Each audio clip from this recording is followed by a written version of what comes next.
Okay, IM1 has asked me to do a recording of today's lesson and I couldn't. So I'm just doing another video here to recap what happened today. I'm in a very comfortable position, as you all might see back at home. Anyway, I hope this is quick, but I'm going to cover all the topics that we had covered today. I know it's a lot. Let's start with this. Now, we did a recap of what we did last week. And there's only one thing we did last week, which is to set up and install Unity. And after that, we did one create. Okay, what we did last week was a create, just to insert or add data to your Firebase, right? And then later on, we did some constructors. And as part of that, I introduced lists. And I also introduced this thing called the serializable attribute. We'll do that demo in a bit. And then after that, we went through a bunch of CRUD. So CRUD stands for create, retrieve, update, delete.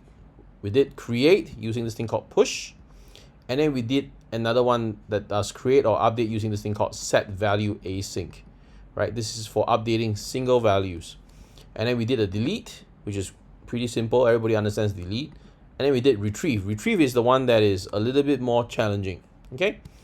And as part of retrieve, we learned what is asynchronous, okay? And then after that, we move on to Firebase authentication. And in authentication, we did only two things: sign up and sign in. Okay, so that's the topic. But before I move on to cover the topics, just remember you have 2 CAs to submit by the end of this week. The first one is to demonstrate that you can do CRUD. To do this, the only thing you need to do is to show that you can create, retrieve, update, and delete. Now, of course, I'm going to do a demo. I sent you some code. Please don't vomit the same code back at me. Show that you can adapt it to your own JSON. That's the important part. Try to do it. Okay? So the easiest way to do this is to do a create when the game starts. So you just add data when the game starts, and then put 3 buttons on your UI. One that does an update. For example, you hit update, it changes the score or changes the damage of a weapon, whatever you want to do. Update something, right? And then you hit delete, it deletes an item like a player or a weapon or a inventory, whatever you want to do. You hit delete, it deletes one thing, right? Please don't delete one attribute, like don't delete the name from the player. That's kind of like not a very useful thing to do, right? And the last one is retrieve. Now, what I need you to do in retrieve is to show that you can load the data back from the database, but not just vomit the JSON back out in the debug log, right? You need to at least deserialize it. Oh, I forgot deserialize. Okay, so there's a deserialize. Okay, as part of retrieve, we'll do a deserialization. Right, I need to deserialize it and print out, say, the player's name or the weapon's name and something, right? Print it out. So that's for CRUD. Now for auth, it's very simple. Do a UI. You can do one screen with email, password, and then login, sign up. 2 buttons on that same screen. And it does both. You click on login, it logs in. You click on sign up, it signs up. Or you can, if you're more adventurous, you can do 2 screens, and then you can toggle between the screen, right? You have a, like a email, password, and then a login button, and then a thing that says, oh, do not have an account. Click here to create one, and it brings you to another screen for you to create the account. If you want to do that, by all means. Now, for the sign up, all you have to do is to show me that the user is created in your Firebase. Right? For sign in, I want you to at least print out the user ID. The user ID is really important. You're going to use it later. Okay? Now, with all that settled, let's start. I'm going to start with a blank piece of canvas today. Okay? And remember, the first thing you need to do is to have all your Firebase setup done. I hope all of you have already done that. And that means you have your Firebase SDK software development kit imported into a Unity, and then you use it by using Firebase.database. That's database, okay? And you get a reference. Now, in some of your slides, or some of you who are following some of the other slides here, you would have had a class variable, right? You would have something called private mDatabaseRef, okay? Database reference, like this.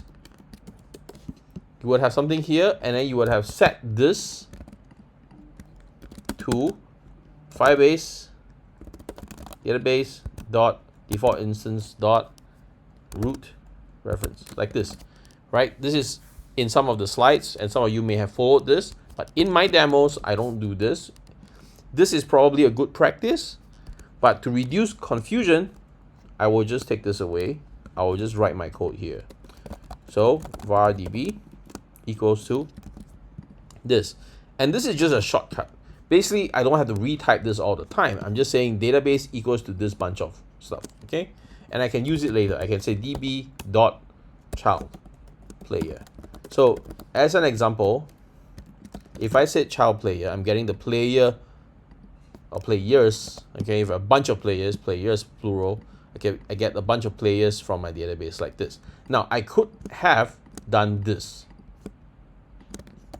I could have done this without this, like this. That works as well, but that's just too much to type every time I want to get a bunch of players.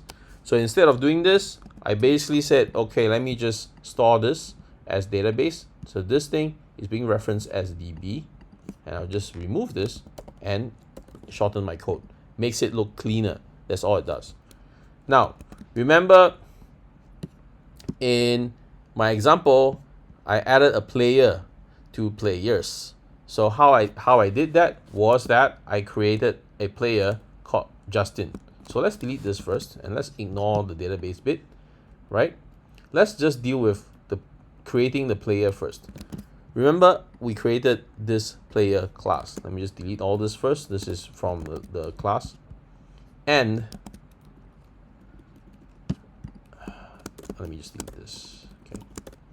This is just from the player class that we did in the first lesson. It looks like this. Okay. Sorry. Item. Okay. Let me just explain. This is a very basic data class. How do you tell it's a data class? It does not have this. It doesn't have this mono behavior thing. Okay. When there's this mono behavior, it is a Unity script, right? If you take the mono behavior away, it's a basic data class. So I want to see this. I don't want to see a mono behavior in your data class. This class represents the structure of a player data. Okay? So we have the player's ID, here the name, the score, and a bunch of items that the player may carry. And what is this item thing? It is another data class that is called item, like this.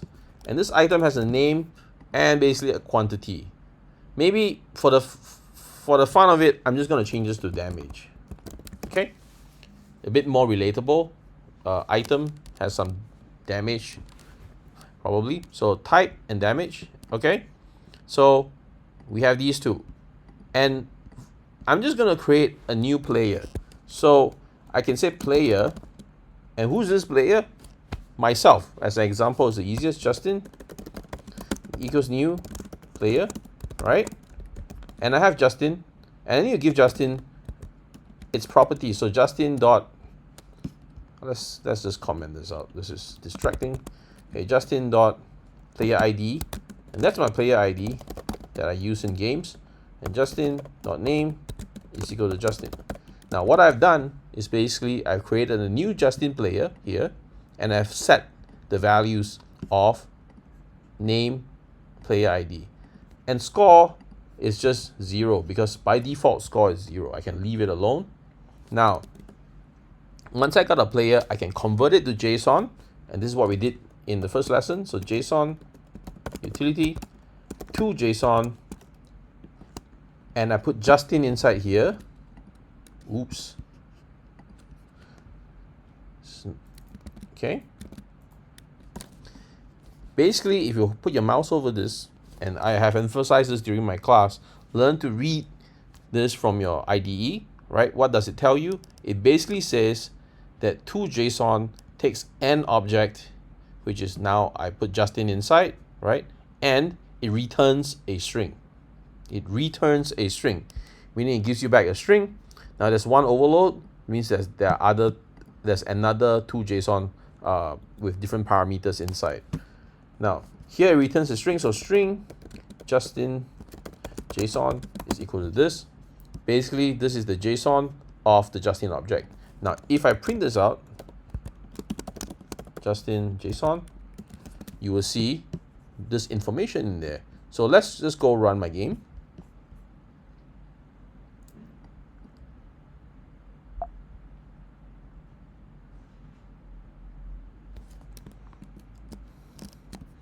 Run the game here.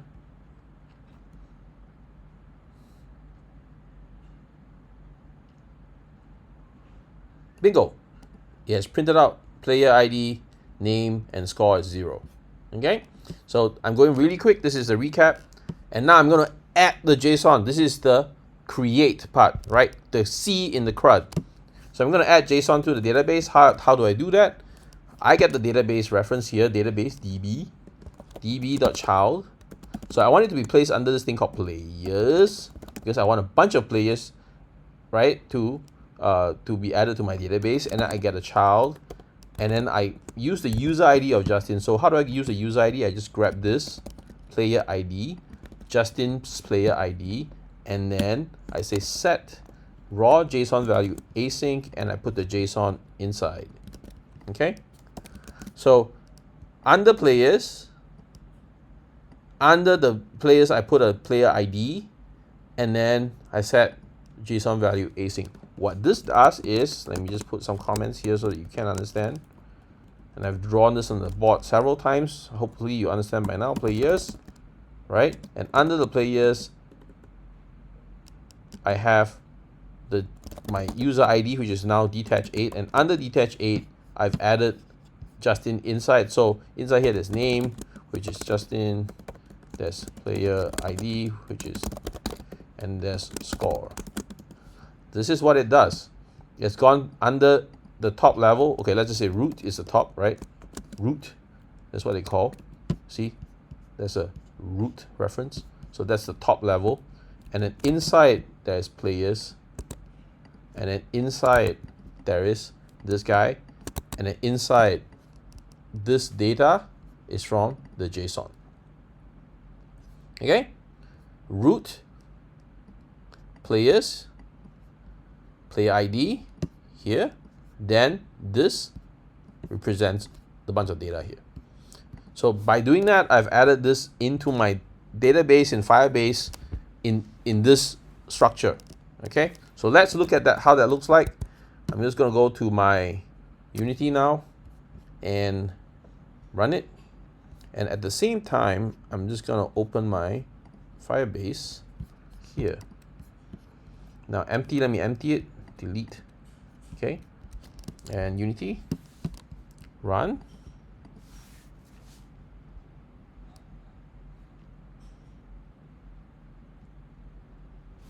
There you go, players, the player ID, and the data of the player inside. So this is create for you.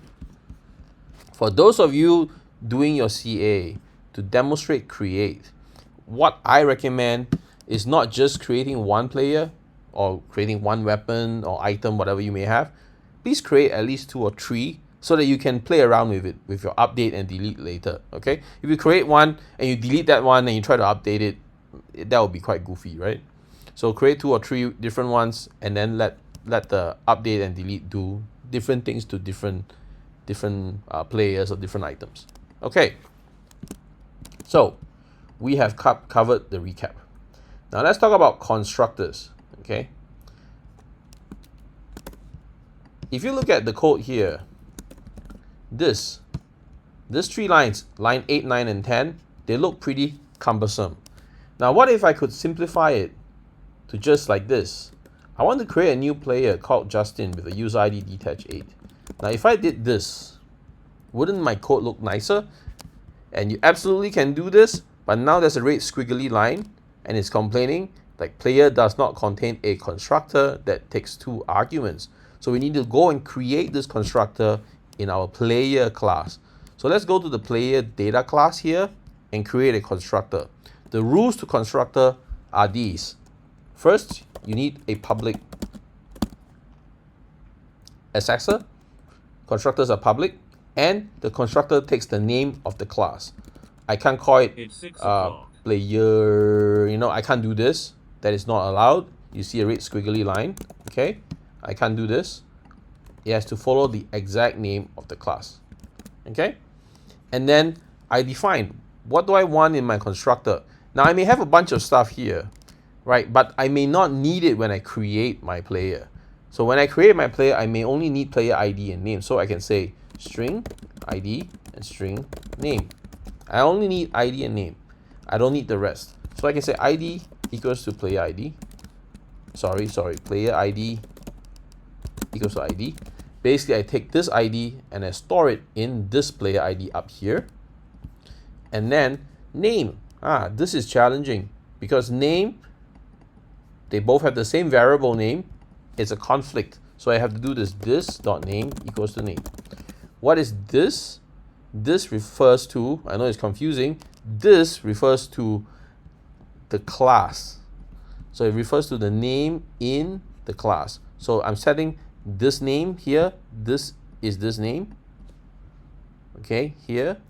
And this name is this. So I'm storing the name in the class variable. And then I can do other things. In my constructor, usually you can initialize stuff. Let's say I can set score to 0. But score is anyway integer. If you don't do anything, it starts at 0. So it's kind of redundant. And then of course, there's this thing called items. Now I could say items would have only 2 items. So I will say items equal to the new item 2. And this is how you use an array. Basically, I'm creating an array with 2 spaces inside, 2 slots. But that sucks because if I had 3, I had to recreate my array. I have to remove everything and add it back. So I don't want to do that, right? There's something called list. And this list works like an array, but is much more dynamic. It has something that you can use called add functions, okay?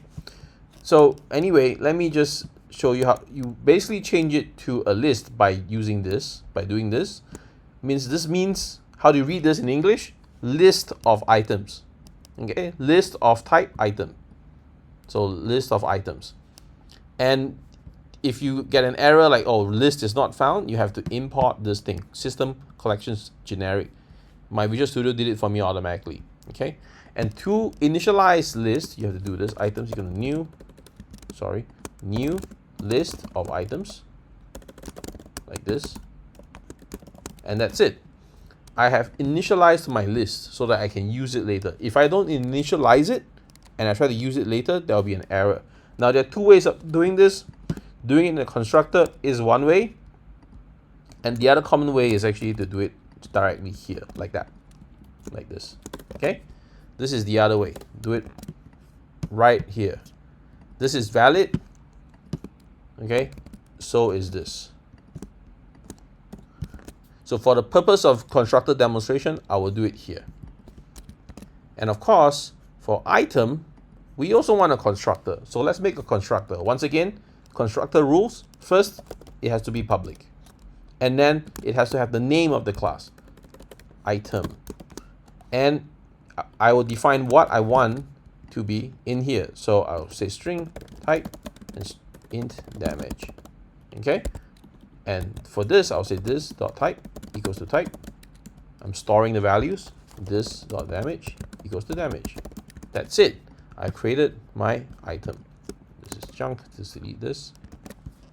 I created a constructor for my item, and I've created a constructor for my player. Now I can go create my player and my item. Let's do that. See, I've already changed this earlier. There's no errors, right? There was a squiggly line just now, but now with the constructor, it just works. Now the next thing I want to do is I want to add, an item to Justin. So how do I do that? I say Justin.items.add. Now I can add an item. I say new item, and I want to give him a sword with a damage of 10. So he gets a sword. And let's create a few more players. Player Steve equals new player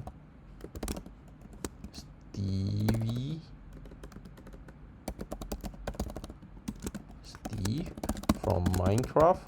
That's what I do in my class. And so Steve items, I'm going to give him a pickaxe. The new item pickaxe. right? And pickaxe has a shitty damage, so 2. And player, Alex, oops, player. I created one more player called Alex, new player, Alex in Wonderland. And I say Alex from Minecraft. That's the name. Alex, items, add. I'm gonna give Alex a shovel. New item. So new item, oops. New item, shovel. And shovel also has a crappy damage. Now let's just say I wanted to give Justin a shovel as well. How do I do it? I just do this. Justin items add new shovel. Understand so far? So I've given Justin 2 items. Stevie, 1 item, Alex, a shovel. Okay? And maybe, you know, I'm gonna also convert Steve to JSON. How do I do it? String Steve JSON equals to, I just grab this, copy, and Steve. So I've turned Steve to a JSON. And I can also print that out. So let's print that out. And one thing I showed you guys in the class is that there's this thing called PrettyPrint. By adding a true to the back here, let me just hover my mouse over this to JSON. Okay, realize here that there's a Boolean PrettyPrint. That gives you PrettyPrint, and I will just say PrettyPrint. And what it does is that instead of printing the whole JSON in one line with no spaces and it's really hard to read, it will print it in multiple lines, nicely indented and everything. So this is a PrettyPrinted JSON. Steve will be 1 line. Okay, so let's look at how that looks like. And just for fun, I'm also going to add Steve to the database. So here under child players, I'm just going to add Steve. Okay, and I'm going to put the JSON. Remember, this you want to add the JSON inside. This you want to get the ID. Okay, so let's see how this works. Let's go look at my thing here. Let's delete everything again, and let's go to my Unity, and I'm going to run it.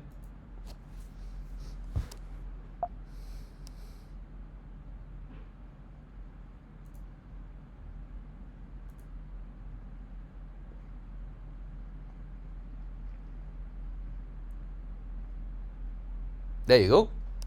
I have created Steve and Justin. Now you realize something. Look at the JSON here. This is the PrettyPrint one. You can see that it has multiple lines and it's very nice. It's easy to read. And the Steve one is just kind of like 1 line. It's all like crunched up together, so you can't really see it. There's something missing in here. Realize what's missing?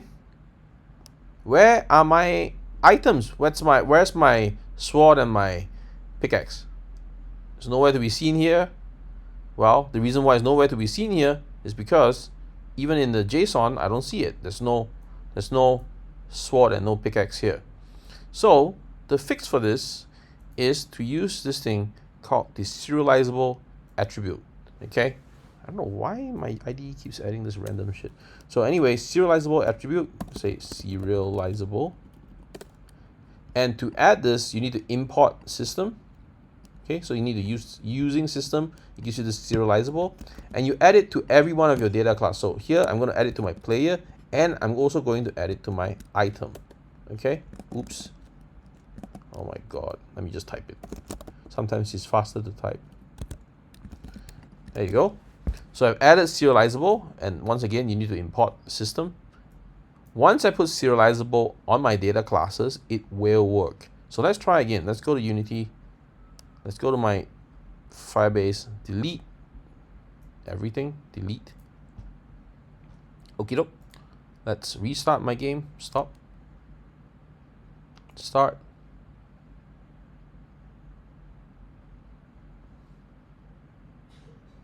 Aha. Now, if you look at my Justin JSON here, you see that the items have appeared. And true enough, the items also appeared in my database. And now I have 2 items. I have a sword and a shovel here, and Steve has only a pickaxe. So, back to my code.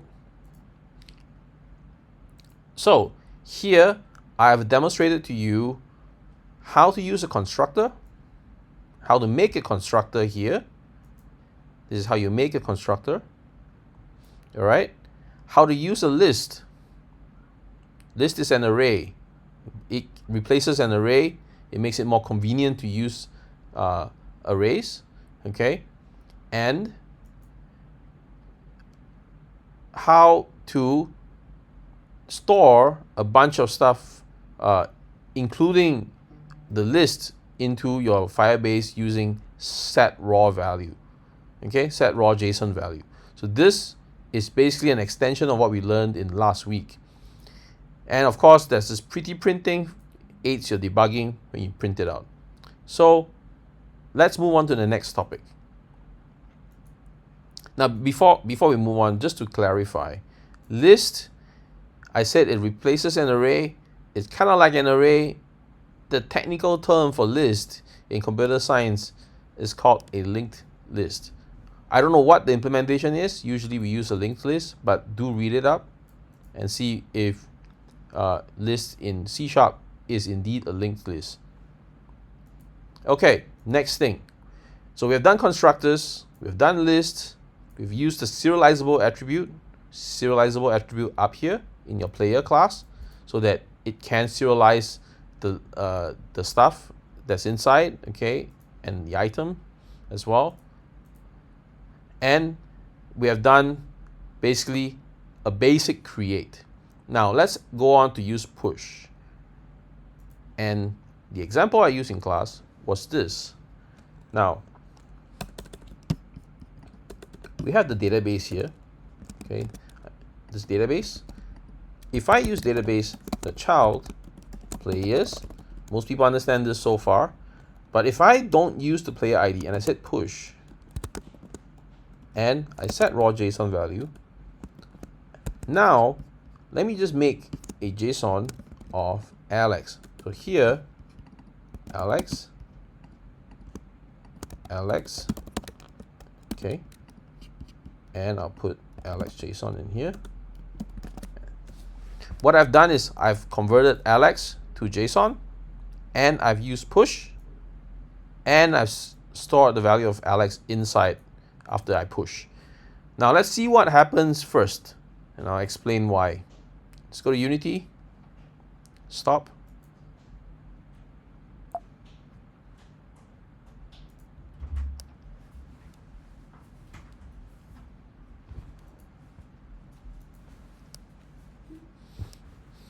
So let's run the game.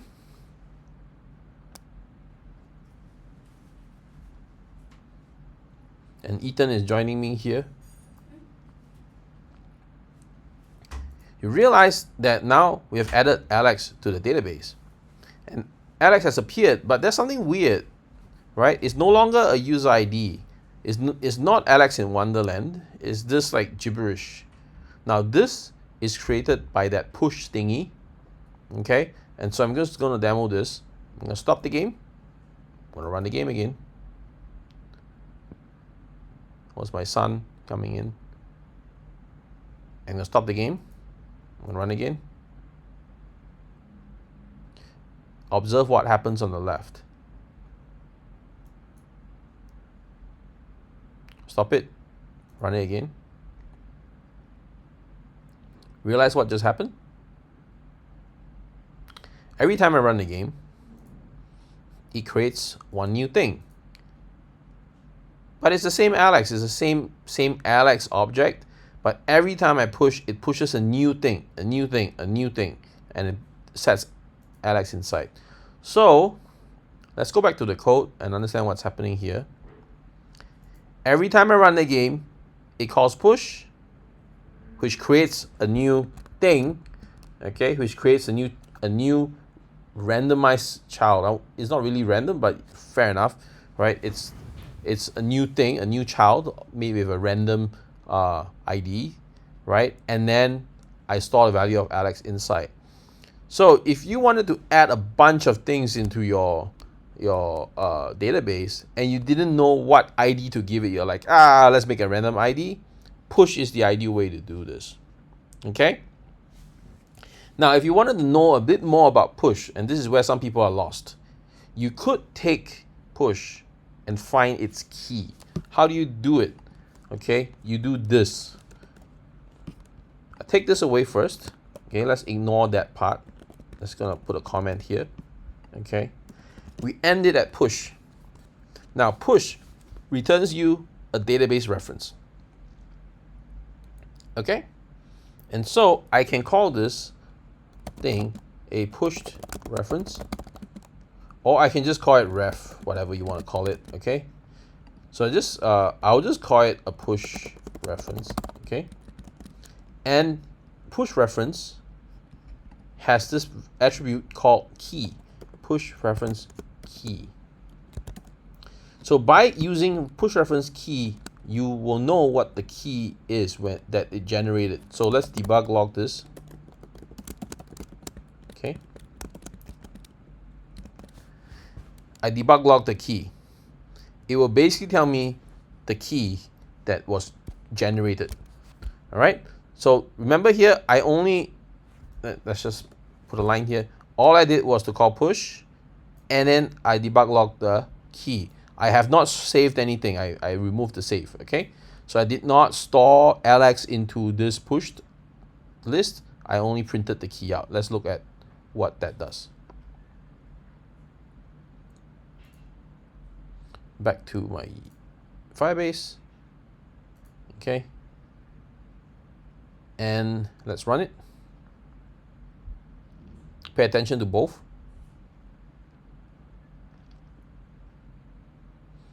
Okay, he has created this new one.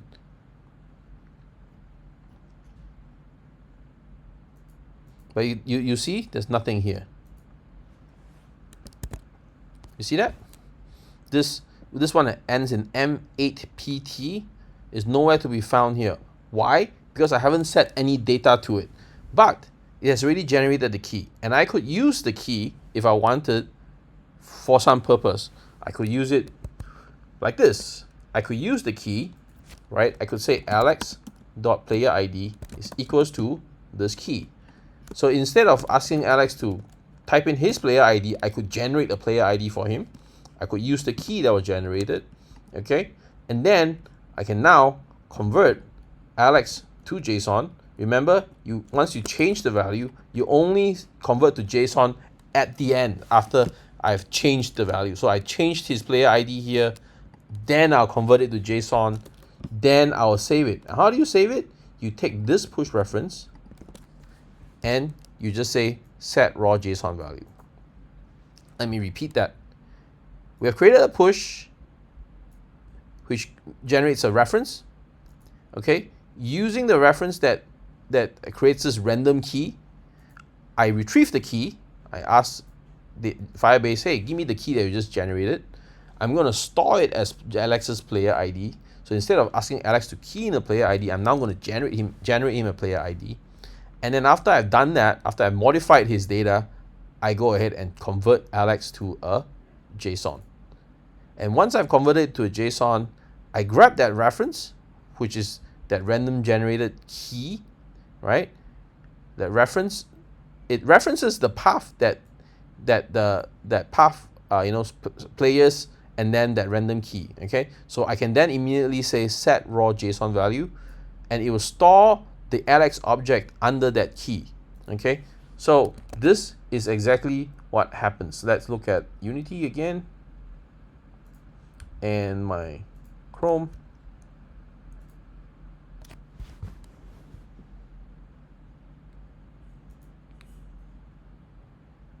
Run. Pay attention to this and this. Okay, GAI8. You see this? GAI8 is printed out. But now, if I open this, Alex from Minecraft, it has added that object, that Alex inside. But look at the player ID. The player ID is the same. It has already updated the player ID of Alex with the same value. And of course, Alex has a shovel. Okay, so that is push for you. Let's go back here, stop my game first. Okay, so I have demonstrated now push. The last create or update thing I'm going to demo, which is the set value, is usually used for updates. Actually, I missed one more thing here, and I'll demo it anyway. So let's just say I wanted to change Justin's score. Okay, how do I do it? Now, if I already added all these players into the database, so I'm just gonna now comment this out, right? I'll comment this out because imagine the game already has these players inside. Okay, I'm no longer gonna add them. The player already exists in the database. I'm now gonna update the score for Justin. How do I do that? Assuming we make some assumptions first, and you understand why when we get to authentication. Okay, and we still want this line of code. I'm just gonna copy this out here. I still want this line of code. Okay, assuming I know Justin's user ID, so I'm gonna say db child players. Okay, child, my username. Okay, and I can say child name. Why? Let's go back to here. I'm going to players, user ID, name. And I can change the name, or if I want to change the score, then I'll go change the score. Okay, and I can say set value async, and I can change this to say 9999, and that would actually update the score for this player. You will update the score for this player. Okay, so let's run the game and see how that looks like.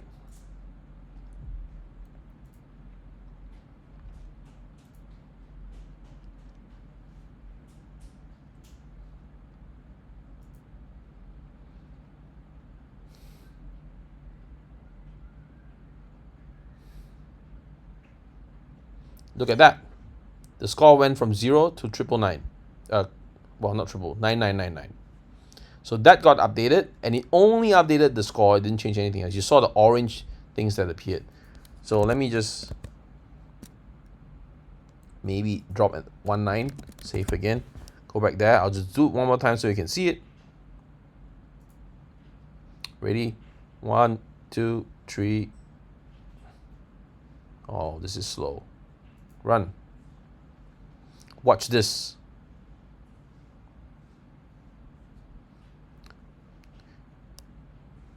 Bada boom. So only that score got changed to 999. Okay, so let's go back to the code. SetValueAsync is different from SetRawJsonValueAsync, right? This is used to set an entire JSON object. Okay, SetRawValue changes only one value. In here, you usually put a string or a number or Boolean or something. Okay, so you set raw value 999, it changes only one thing. And this is very useful for updating one value. Okay, and there's another way to update. And that update is kind of complicated. It's for updating multiple things. Say, what if I wanted to change the score and the name at the same time? How do I do that? Well, I could definitely change, I could do this, name, and I change the name to Justin is awesome. Okay, I could do this, that would work, but I can also do this and use this thing called, let me just copy paste this. I could use this thing called UpdateChildrenAsync. Okay, so if I wanted to change 2 or more things at one time, I don't have to keep writing this code, right? If I wanted to update 10 things, then I had to do this. That would look like a mess. I could use this thing called UpdateChildrenAsync. Now, how I would use it is to build a dictionary of things I wanted to update. So, what is a dictionary? Now, let me just get a drink. I'll pause my video. I'll be back. Where's my OBS?